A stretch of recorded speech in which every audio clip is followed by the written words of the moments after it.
here what we are seeing is very high amounts of usage of how to move fast in terms of processing each of these documents. And recently we have had a lot of, you might have heard about OpenAI and other such initiatives.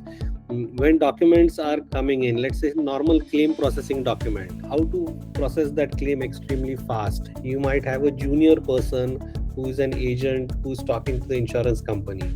So looking at that claim, helping that person with important prompts to make sure all the aspects of making sure the claim will go through, communicating each and every aspect there. So these kinds of entities that are present, that should be present in providing information about a claim. So all this is covered through AI and through NLP. So the second example is if you want to keep the costs down for banking applications, for specifically small accounts. And in this, coming back to document management application, right?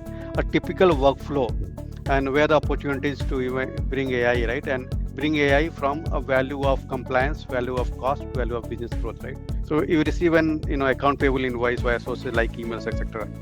This is how a typical workflow will happen in an organization. Then you filter in allowed doc types and categorize them, right? And allowed doc types can be cash memo, invoices, bills, receipts, pay slip, check, debt note, credit note, vouchers.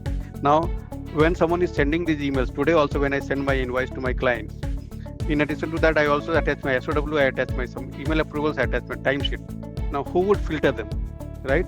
Because you don't want every document to go through your account payable workflow. You want to only the allowed doc types to go through the workflow, correct? And that's where this filtering of OCR, NLP, and ML will come into picture, where you are doing, the text extraction. You are understanding what kind of document it is by looking at structured text, categorizing and classifying them into right buckets, and then having your ML pipeline to make sure that train data and the continuous training is happening. And I'll show you the pipelines. Then third step is fraud detection. Now we have allowed a document type. Is that invoice forged? Is that invoice mutilated and whatnot, right? So again, a very big subject in itself beyond the scope of this webinar. But again, we have been using NLP and ML technologies, and it's never 100% foolproof because that this world of fraud is ever changing, ever fast. Even if it solves 10%, we are talking about real money and real data in that sense. Then rule-based checks, all about if an invoice can be accepted only against POs, then also with certain dollar value, then only accept, right? So when I raise invoice to my customer, if there is no PO, I see after 5 days a mail coming to me saying that, hey Vijay, can you attach the PO also to it? Now, assuming that's an automated workflow, the rule-based checks are clearly rejecting my email and sending my reverse email that, hey, attach the PO.